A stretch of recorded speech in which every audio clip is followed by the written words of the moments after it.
बारे में बात करने जा रहे हैं उन सभी कैंडलस्टिक पैटर्न्स का नाम आपको भी स्क्रीन पे नजर आ रहा होगा। इसमें हमारा जो फर्स्ट नंबर का कैंडलस्टिक पैटर्न है उसका नाम है हैमर कैंडलस्टिक पैटर्न। तो दोस्तों हैमर यानी हथौड़ा, तो आपको नाम से ही पता चल रहा है कि इस पैटर्न में जो कैंडल बनती है वो हथौड़े जैसी दिखाई देती है। और अभी आपको स्क्रीन पे जो कैंडल नजर आ रही है वो भी आपको थोड़ी बहुत हथौड़े जैसी लग रही होगी। इसकी जो नीचे लंबी सी डंडी है इसको लोअर विक कहा जाता है और ऊपर छोटी सी जो डंडी निकली है इसको अपर विक कहा जाता है। अब मैं आपको 4 ऐसी कंडीशंस बताऊंगा जिन कंडीशन से आप आइडेंटिफाई कर सकते हैं कि एक कैंडल हैमर कैंडल है या फिर नहीं। सो दोस्तों हैमर कैंडल को आइडेंटिफाई करने के लिए ये 4 कंडीशंस होना बहुत ज्यादा जरूरी है। पहला, शेयर डाउन ट्रेंड में होना चाहिए, यानी कि शेयर की प्राइस गिर रही होनी चाहिए। अगर शेयर की प्राइस बढ़ रही है तब हम इसे हैमर सिग्नल कंसीडर नहीं करेंगे। दूसरा, एक कैंडल को हैमर कैंडल बनने के लिए उसकी जो अपर विक है वो या तो नहीं होनी चाहिए या बहुत छोटी होनी चाहिए, और जो लोअर विक है वो बहुत लंबी होनी चाहिए। उसकी बॉडी का जो साइज है उसके डबल से भी लंबी होनी चाहिए। तो अभी आपको स्क्रीन पे जो कैंडल नजर आ रही है इसकी जो अपर विक है वो बहुत छोटी है और जो लोअर विक है वो बहुत लंबी है, इसलिए ये एक हैमर कैंडल है। तीसरा, हैमर कैंडल ग्रीन भी हो सकती है और रेड भी हो सकती है, लेकिन अगर कैंडल ग्रीन है तो वो ज्यादा पॉजिटिव मानी जाती है, बट अगर रेड कैंडल भी है तो उससे भी हम हैमर ही कंसीडर करेंगे। और फोर्थ कंडीशन है कि हैमर कैंडल बनने के बाद जो उसकी नेक्स्ट कैंडल बनती है वो हैमर कैंडल से ऊपर बननी चाहिए, तभी हम उसे हैमर सिग्नल कंसीडर करेंगे। अगर वो उसके नीचे बनती है तो फिर हम उसे हैमर सिग्नल कंसीडर नहीं करेंगे। तो जैसे ये एक हैमर कैंडल है और इसके बाद जो नेक्स्ट कैंडल बनी है वो हैमर कैंडल के हाई में बनी है, तो ये एक वैलिड सिग्नल है। अगर ये हैमर कैंडल के नीचे बनी होती तो आप इसे वैलिड सिग्नल कंसीडर नहीं कर सकते थे। तो दोस्तों अगर ये चारों कंडीशंस फुलफिल होती हैं तो इसका मतलब है कि यहाँ से मार्केट ट्रेंड चेंज कर सकता है। अभी तक शेयर की प्राइस नीचे गिर रही थी, यहाँ से ऊपर उठ सकती है, तो ये एक बुलिश सिग्नल है और आप यहाँ पर बाय कर सकते हैं। तो इसमें आपको जो एंट्री लेनी होगी वो आपको हैमर कैंडल के ऊपर लेनी होगी, यानी कि जो नेक्स्ट कैंडल बनी है उसमें जब वो हैमर कैंडल से ऊपर आएगी तब लेनी होगी, और आपका जो स्टॉप लॉस होगा वो हैमर कैंडल का जो लोएस्ट पॉइंट है वहां पर आपका स्टॉप लॉस होगा। हमने हैमर पैटर्न के ऊपर एक सेपरेट वीडियो बना रखी है, उस वीडियो का लिंक डिस्क्रिप्शन और आई बटन में दिया गया है, तो आप उस वीडियो को भी देख सकते हैं। ना दोस्तों हैमर कैंडलस्टिक पैटर्न बनने के बाद हमारा जो नेक्स्ट कैंडलस्टिक पैटर्न है वो है हैंगिंग मैन कैंडलस्टिक पैटर्न। ये पैटर्न दिखने में तो बिल्कुल हैमर जैसा ही दिखाई देता है, लेकिन ये बेयरिश सिग्नल देता है, यानी कि इस पैटर्न के बनने के बाद शेयर की प्राइस गिर सकती है। अब हैंगिंग मैन पैटर्न के लिए भी 4 कंडीशन जरूरी हैं। पहला, स्टॉक अप ट्रेंड में होना चाहिए, यानी कि शेयर की प्राइस बढ़ रही होनी चाहिए, जबकि हैमर पैटर्न में शेयर की प्राइस गिर रही होनी चाहिए थी, शेयर डाउन ट्रेंड में होना चाहिए था, इसमें शेयर अप ट्रेंड में होना चाहिए। दूसरा, इसमें भी हैमर पैटर्न की तरह कैंडल की अपर विक छोटी होनी चाहिए और लोअर विक लॉन्ग होनी चाहिए, इसीलिए तो यह हैमर जैसा दिखाई देता है। तीसरा, हैंगिंग मैन कैंडल भी ग्रीन और रेड दोनों हो सकती है, लेकिन अगर रेड हो तो ज्यादा वैलिड सिग्नल माना जाता है क्योंकि यह बियरिश सिग्नल देता है। और चौथा, हैंगिंग मैन कैंडल बनने के बाद जो नेक्स्ट कैंडल है वो हैंगिंग मैन कैंडल के नीचे बननी चाहिए। तो जब ये 4 कंडीशंस फॉलो होती हैं तो इसका मतलब है कि ट्रेंड चेंज होने वाला है। अभी तक शेयर की प्राइस बढ़ रही थी, अब नीचे गिर सकती है, तो ये एक बियरिश सिग्नल है और यहाँ पर आप शॉर्ट सेल कर सकते हैं। इसमें आपकी एंट्री जो नेक्स्ट कैंडल नीचे बनी है उसमें होगी, और आपका स्टॉप लॉस क्योंकि आप शॉर्ट सेल कर रहे हैं तो हैंगिंग मैन कैंडल के हाईएस्ट पॉइंट पर होगा। अगर आपको हैमर और हैंगिंग मैन कैंडल में अभी भी कोई कंफ्यूजन है तो वो इस पिक्चर को देखकर क्लियर हो जाएगा। हैमर डाउन ट्रेंड में बनता है जबकि हैंगिंग मैन अप ट्रेंड में बनता है। हैमर बाय सिग्नल देता है जबकि हैंगिंग मैन सेल सिग्नल देता है।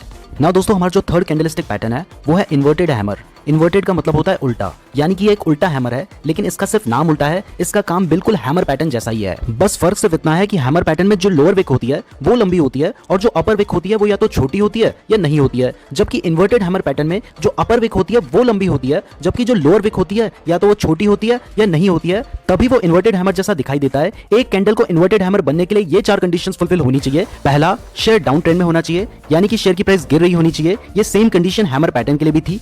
दूसरा, मैंने आपको अभी बताया कि इसमें जो अपर विक है वो लॉन्ग होनी चाहिए, जबकि जो लोअर विक है वो या तो छोटी होनी चाहिए या फिर नहीं होनी चाहिए। ये जो सेकंड कंडीशन है सिर्फ यही एक डिफरेंस है हैमर और इन्वर्टेड हैमर पैटर्न के बीच में। थर्ड कंडीशन भी हैमर पैटर्न की तरह सेम है, चाहे ये ग्रीन हो चाहे ये रेड हो, इससे कोई फर्क नहीं पड़ता, लेकिन अगर ग्रीन होगी तो ज्यादा वैलिड सिग्नल होगा। और फोर्थ कंडीशन है कि इन्वर्टेड हैमर कैंडल बनने के बाद जो नेक्स्ट कैंडल बनती है वो इन्वर्टेड हैमर कैंडल से हाई बननी चाहिए। तो जब ये 4 कंडीशंस फुलफिल होती हैं तो वो कैंडल एक इन्वर्टेड हैमर कैंडल होती है और ये एक बुलिश सिग्नल देती है, यानी कि यहाँ से प्राइस बढ़ सकती है, यहाँ से ट्रेंड चेंज हो सकता है। अभी तक शेयर की प्राइस नीचे गिर रही थी, यहाँ से ऊपर जा सकती है, तो आप चाहें तो आप बाय कर सकते हैं। अगर आप बाय करते हैं तो इन्वर्टेड हैमर कैंडल के बाद जो नेक्स्ट कैंडल बनती है आपको वहां पे एंट्री लेनी होगी और आपका स्टॉप लॉस होगा इन्वर्टेड हैमर कैंडल का लोएस्ट पॉइंट। ना दोस्तों हमारी जो 4 नंबर की कैंडल है इसका नाम है शूटिंग स्टार। ये दिखने में बिल्कुल इन्वर्टेड हैमर जैसी ही दिखाई देती है, बस फर्क सिर्फ इतना होता है कि ये अप ट्रेंड में बनती है और बियरिश सिग्नल देती है, जबकि इन्वर्टेड हैमर डाउन ट्रेंड में बनती है और बुलिश सिग्नल देती है। तो दोस्तों शूटिंग स्टार के लिए भी 4 कंडीशंस फुलफिल होना बहुत ज्यादा जरूरी है। पहला, स्टॉक अप ट्रेंड में होना चाहिए, यानी कि शेयर की प्राइस बढ़ रही होनी चाहिए, उसके बाद शूटिंग स्टार कैंडल बने। जबकि इन्वर्टेड हैमर में शेयर की प्राइस गिर रही होनी चाहिए थी और स्टॉक डाउन ट्रेंड में होना चाहिए था। दूसरा, शूटिंग स्टार में जो अपर विक है वो लॉन्ग होनी चाहिए और जो लोअर विक है वो शॉर्ट होनी चाहिए, बिल्कुल इन्वर्टेड हैमर की तरह। तीसरा, शूटिंग स्टार कैंडल ग्रीन भी हो सकती है, रेड भी हो सकती है, लेकिन अगर रेड हो तो ज्यादा वैलिड सिग्नल माना जाता है क्योंकि ये एक बियरिश सिग्नल दे रहा है। और चौथा, शूटिंग स्टार कैंडल बनने के बाद जो नेक्स्ट कैंडल बनती है वो शूटिंग स्टार कैंडल से नीचे बननी चाहिए, तभी हम कंफर्म हो सकते हैं कि इसके बाद शेयर की प्राइस नीचे गिर सकती है। तो दोस्तों, अगर ये चारों कंडीशन फुलफिल होती हैं तो आप शेयर को बेच सकते हैं या फिर शॉर्ट सेल कर सकते हैं, क्योंकि ये एक बियरिश सिग्नल देता है और इससे पता चलता है कि इसके बाद शेयर की प्राइस नीचे गिर सकती है। अगर आप शॉर्ट सेल करते हैं तो शूटिंग स्टार कैंडल के बाद जो नेक्स्ट कैंडल बनेगी आपने वहां पे एंट्री लेनी होगी और आपका स्टॉप लॉस होगा शूटिंग स्टार कैंडल का जो हाईएस्ट पॉइंट है वहां पर। ना दोस्तों, हमारा जो फिफ्थ कैंडलस्टिक पैटर्न है वो है बुलिश एनगल्फिंग। इसके नाम से ही पता चल रहा है कि ये बुलिश सिग्नल दे दिया है। तो जब भी कभी मार्केट डाउन ट्रेंड में होता है और डाउन ट्रेंड में एक ऐसी रेड कैंडल बनती है और उस रेड कैंडल के बाद एक ऐसी ग्रीन कैंडल बनती है जो कि फर्स्ट रेड कैंडल को पूरा एनगल्फ कर लेती है, यानी कि कवर कर लेती है, तो ये होता है बुलिश एनगल्फिंग। इसमें हमारी जो सेकंड ग्रीन कैंडल है वो फर्स्ट कैंडल के नीचे ओपन होती है और फर्स्ट कैंडल के ऊपर क्लोज होती है, तभी ये फर्स्ट कैंडल को पूरा कवर करेगी। तो जब भी कभी इस तरीके का पैटर्न बनता है तो इसे बुलिश एनगल्फिंग कहते हैं और इसका मतलब होता है कि यहाँ से शेयर की प्राइस बढ़ सकती है, तो आप यहाँ पे बाय कर सकते हैं, पोजीशन ले सकते हैं।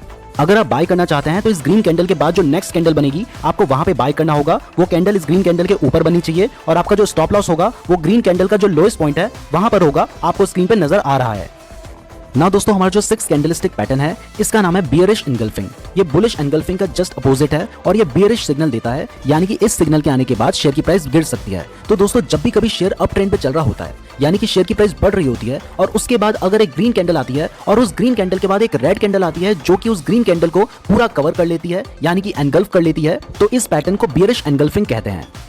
तो जैसे अभी आपको स्क्रीन पे दो कैंडल नजर आ रही है, हमारी जो ग्रीन कैंडल है उसको रेड कैंडल ने पूरा कवर कर लिया है और जो रेड कैंडल की ओपनिंग प्राइस है वो ग्रीन कैंडल से ऊपर है और जो क्लोजिंग प्राइस है वो ग्रीन कैंडल से नीचे है, तभी वो उस ग्रीन कैंडल को पूरा एनगल्फ कर ले रही है, यानी कि कवर कर ले रही है। तो जब भी कभी इस टाइप का पैटर्न बनता है तो इसे बियरिश एनगल्फिंग कहते हैं और इसके बाद शेयर की प्राइस गिर सकती है।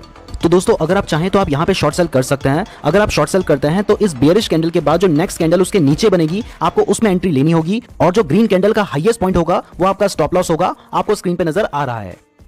तो दोस्तों, ये थे वो 6 कैंडलस्टिक पैटर्न्स जिनका यूज करके आप पता कर सकते हैं कि शेयर की प्राइस ऊपर जाएगी या नीचे। इसके अलावा भी